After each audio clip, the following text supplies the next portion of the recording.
한 사람이 죽어서 만민을 구한다. 이것은 아주 특별한 예언입니다. 왜냐하면 이 한 사람이 죽어서 만민을 구한다라고 하는 이 원칙은 사람들의 상상 속에만 있었던, 그랬으면 좋겠다라고 하는 희망사항이었습니다. 한 사람이 죽어서 만 백성이 만민을 구할 수 있다는 것. 그래서 그런 희생적인 죽음을 살려고 했던, 또 아니면 분위기거나 여러 가지 조건들이 그쪽으로 몰려가서 그렇게 희생적인 죽음을 살았던 소수의 어떤 사람들을 살리기 위해서 한 사람이 죽었던 그런 것의 이 희망사항이었고, 그게 역사 속에 조금씩 흔적처럼 좀 산재되어 있기도 하죠. 우리가 볼 때도요. 그래서 의인이다, 의사자다, 한 사람을 구하기 위해서, 철로에 떨어진 술 취한 사람을 구하기 위해서 20대 유학생이 그를 구하고 그는 미처 빠져나오지 못해서 죽었다. 의사. 이러한 경우, 그러니까 한 사람을 살리거나 또 한 불악민을 살리는 것, 자기가 대신 죽음으로 인해서 불악 사람들이 죽지 않게 되는 이런 일들이 간간히 아주 점점이 인류의 역사 속에 있습니다. 흔적처럼.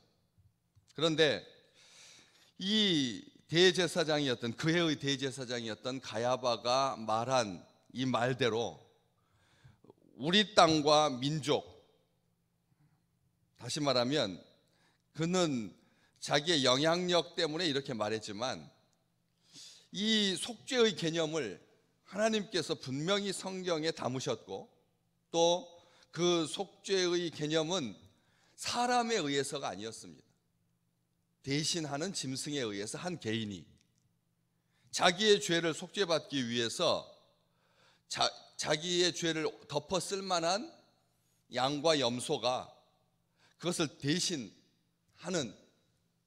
하나님께서 그렇게 율법을 통해서, 하나님의 법을 통해서 계획했던 것인데, 사람을 통해서 이루어지게 되는 예언적인 선포인 거죠. 사람이 죽어서 속죄를 이룰 수 있다.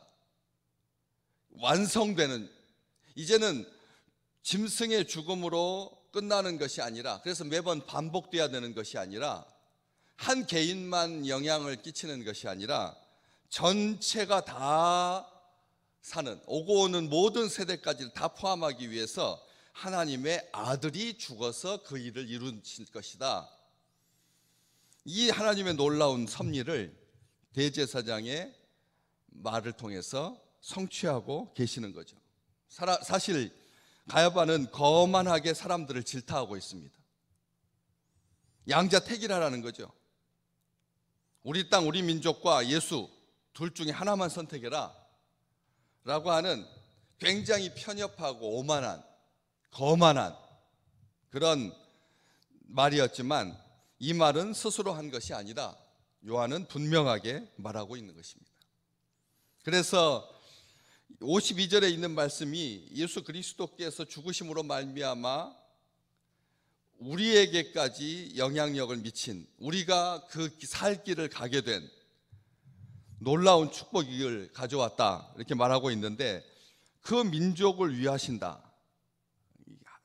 정관사를 붙여서 유대인, 히브리 민족, 아브라함의 후손들, 하나님께서 모세에게 주셨던 그 놀라운 약속이 성취되고 있는 것입니다.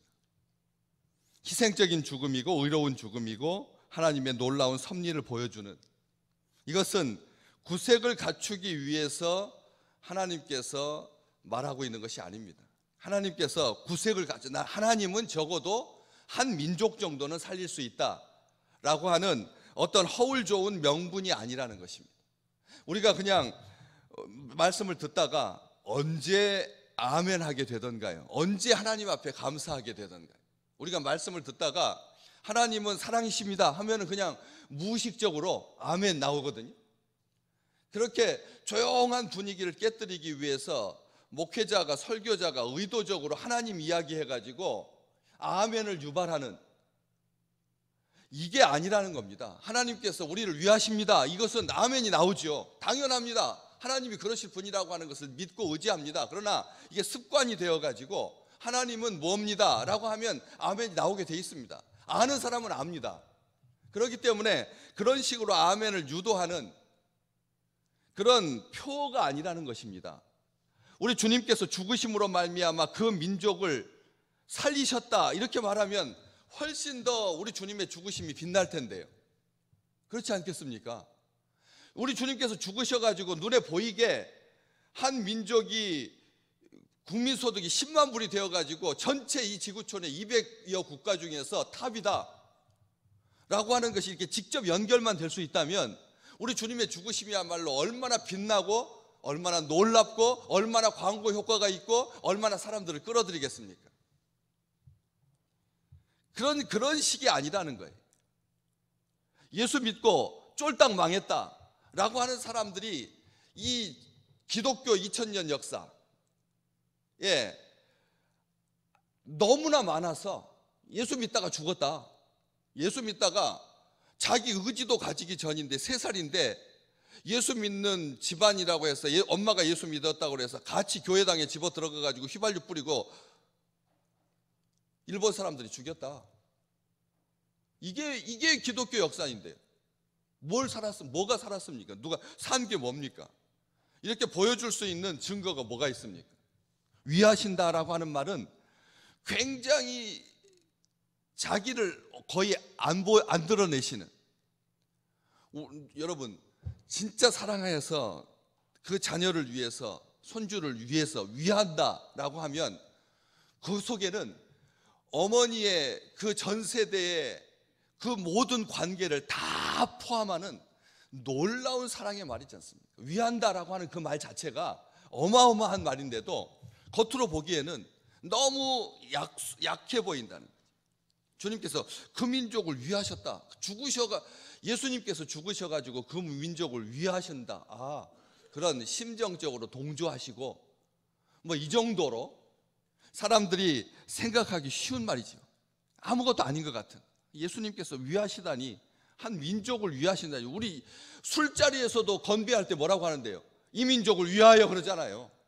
술자리에서도 사람들이 술자리에서 자기 술 먹으면서도 자기 기분 좋게 구호로 외치는 것이 위하여인데, 우리 주님께서 죽으신 것이 한 민족을 위하시다.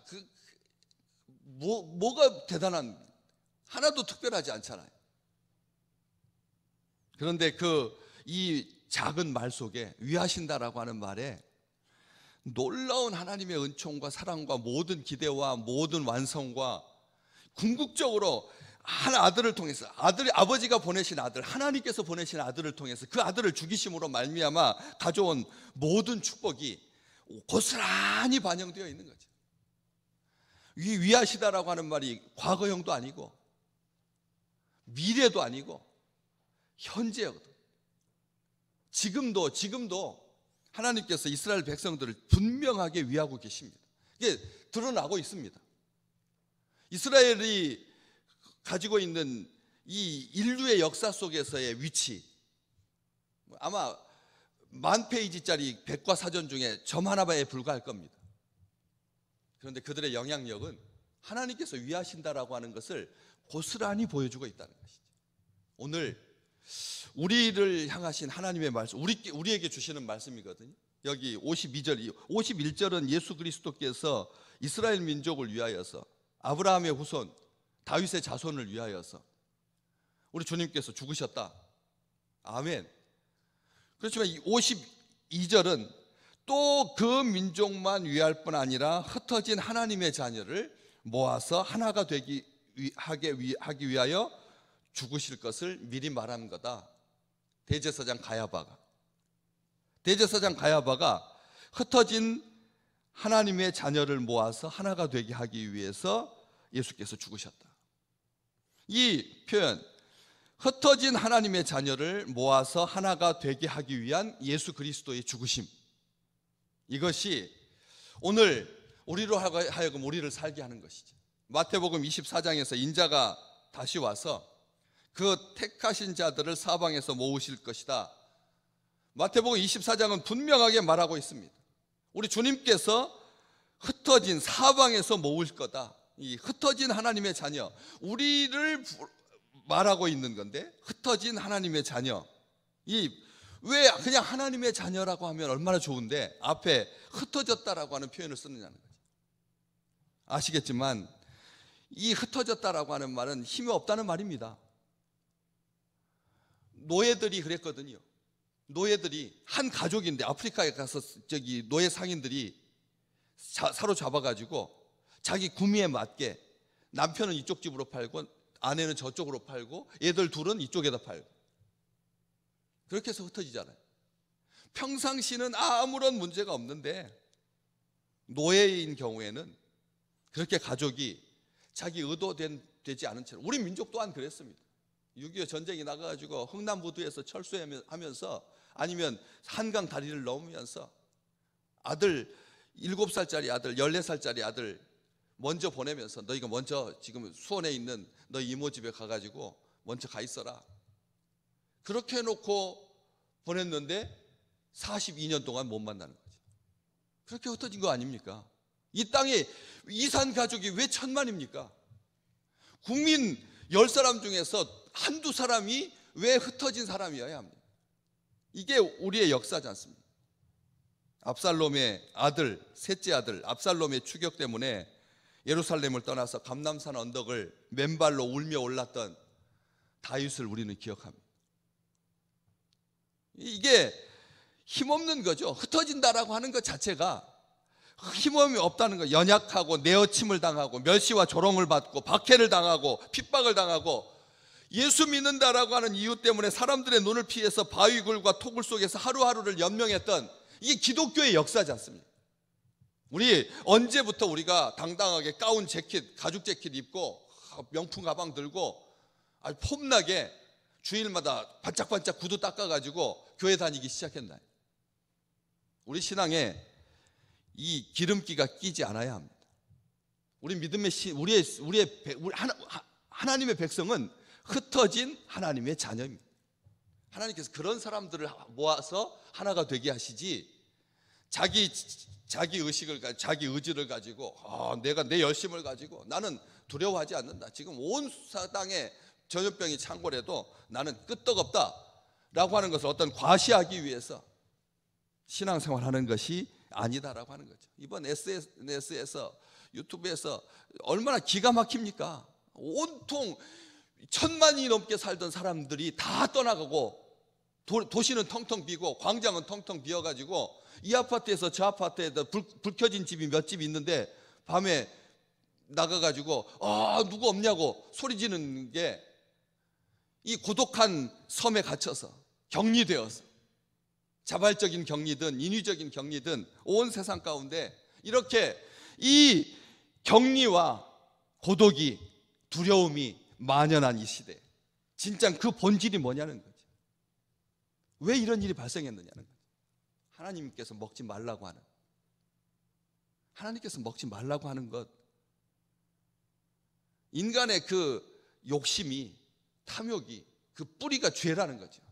죄의 뿌리가 사람과 사람을 갈라놓는다는 거죠. 가족도 안 됩니다. 다 1인 1실입니다. 이번에 들어오시는 분들 건강한 사람들, 검진을 통과한 사람들인데도 1인 1실입니다. 부부도 같이 못 들어갑니다. 결국은 혼자 되게 하고, 결국은 분리되게 만들고, 또 갈등을 조장하고, 우리 동네는 안 되고, 하나 되게 하지 못한다는 거지. 죄가. 우리 주님께서 그것을 허물기 위해서 죽으셨음을 잊지 마시기를 주의 이름으로 축복합니다. 하나님께서 그래서 새롭게 창조하신 새로운 피조물로 서로 사랑하게 하시고 하나님 안에서 모아서 하나가 되게 하기 위해서 죽으셨다는 거예요. 모아서 하나가 되기 위해서 우리 주님께서 애쓰신 것이 아닙니다. 애쓰신 게 아니라는 거예요. 모아서 하나가 되게 하기 위해서 운동을 일으키신 게 아닙니다. 죽으셨습니다. 최종적으로 완성하셨다는 것입니다. 자기를 죽이셔서 하나님의 계획을, 하나님의 뜻을 이루신 거죠. 모이게 하시는 분은 하나님이십니다.